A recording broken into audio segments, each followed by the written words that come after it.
Hello everybody, so Tim here again. Just a short video on test leads. So one is a test lead, not a test lead. And I think I might have mentioned these before, but I bought a bunch of these test leads here. You know, you get like 1,000 of them for $3 or something. No, I don't know. They were pretty cheap on, I think, eBay or something. I think it might have been $6 for 12 of them or something. I don't know. But I mean, really, all it is it's wire and some alligator clips. What else could it possibly be? So, I went to work on a radio once, and I just needed a quick test lead, and basically diagnosed the heck out of everything and found out that it was my test lead that was a problem. So what I'm going to show you is I just picked a few of these out, and I was starting to fix some of them, and I thought I'll just show you how these are put together, and you know, is it worth the 10 minutes it takes to fix it? I guess. I don't know. But let me move my arm out of the way there. I'm going to show you the ohm meter here. So hang on. Okay, so just kind of set the continuity test, you know, so it'll make a noise. And as I'm getting older, I can't hear it that well, but you probably can. So what I'm going to do is, here's the test leads. You can see those are the ones that go in there, and here they are here. And I'm going to grab this black test lead that I got with the kit, and we'll put it on here.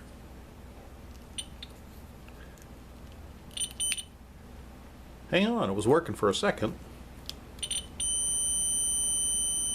There we go.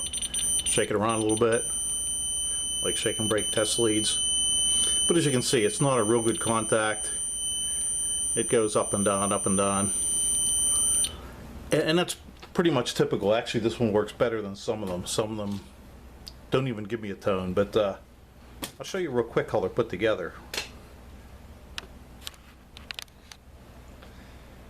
Okay, so first thing we'll do is take the rubber boot off. I'll do it like this. I was just going to go like this. I basically pinch it in my fingers and slide it back. Does it hurt? Oh yeah. Not that much. I mean, I think being a mechanic for all those years, my hands are kind of dead. But so you figure they just soldered the lead on. Well, no such luck. You can see here, I'm going to zoom in for you. They didn't really solder it on. They actually just crimped the wire in there. Come on, stay focused. So you can see there's no solder there. So basically, and I'm going to zoom back out so you can see what I do here, because if I get too close you'll never see it, because I'll move my hands out of the focus and I won't know it for half of it. But I'm just going to squeeze that together a little bit so that it kind of makes it so it's not real flat. And then see if you can see what I did there. And sometimes if you squeeze them just right, yeah, you pull the whole, and it comes right out. And there is how they did it. They just basically put the lead under there, stripped it, put the lead under, and squished it. And some of their squishes or crimps are better than others. But what I'm going to do is just take it, trim it down, and solder it back in, and be done with it. You know, so you might want to look at your test leads. Is it really worth all that to go through it? I guess, you know, for the whopping money I saved on it, doesn't hurt to put a little bit of extra time in it. But I guess the point there is, don't wait till you need them to check them. So let me get this ready, and I'll show you how you solder it up real quick. Yeah, so first thing I did was, you can see, just basically cut the tip of the wire off so it was clean, and I just trimmed about, oh, I don't know, 1/8 of an inch, 1/4 of an inch, about 1/4 of an inch maybe. It's hard to say. Make sure you leave your boots on, otherwise you'll be seeing them on the floor. So I kind of put those out of the way. Another thing too is make sure you open this up a little bit before you try and mess with it. So you can put your little needle nose in there and just kind of open it up a little bit, and that way the wire will slide right on in there. But I actually don't even really crimp the wire in there until I'm done, because it's going to get hot when I solder it. So let me get this ready to solder. Okay, you don't even really need a solder holder upper, but I have it, so I use it. What the heck? Wipe my soldering iron off a little bit and make sure I'm in focus here.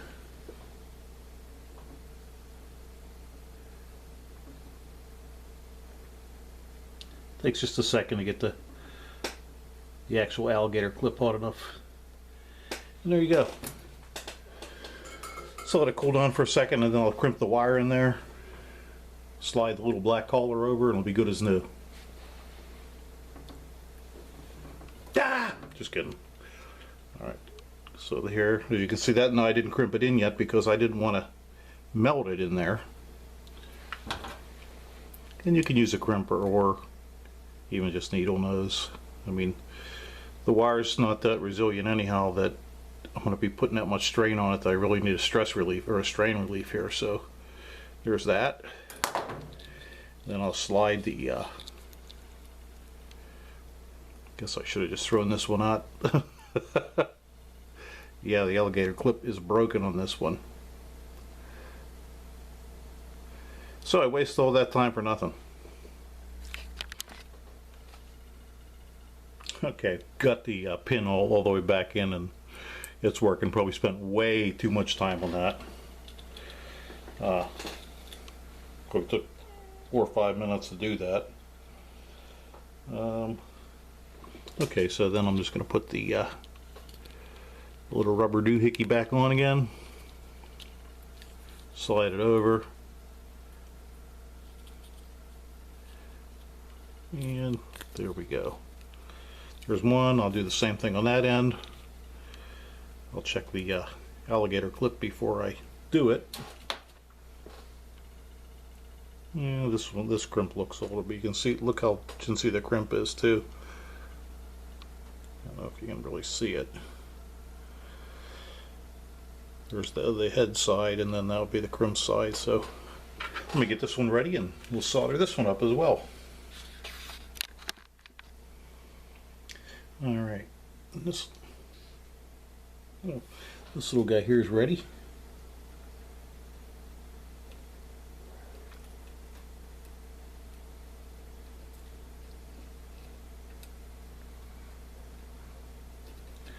It's a bit tough soldering far enough away that the camera can get in here. Hang on, I gotta reposition everything. I can't see anything. Okay, hopefully you can still see. I'm trying to make it so I can see. Sorry if my big head gets in the way, but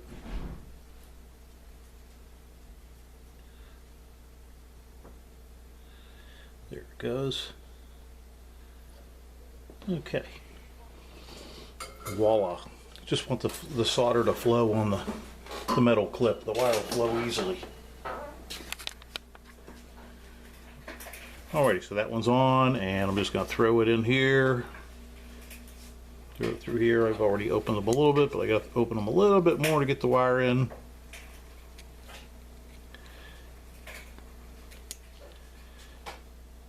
And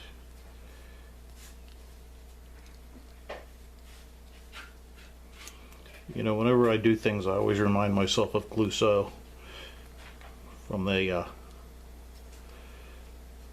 Pink Panther movies. It seems to think no matter how I try, things always seem to go wrong, but yet I still persist. So okay, so there's that one's done. I'll slide the little doohickey up. That's the technical term for it. You may call it a boot. Here it goes. So we'll slide it over there. Come on. And let's check it with the ohmmeter and see what it says now. Hang on while I spin you around. Okie dokie. There's the leads. Let's clip it on and see what we get. Please work, please work, please work, please work. Oh, there we go.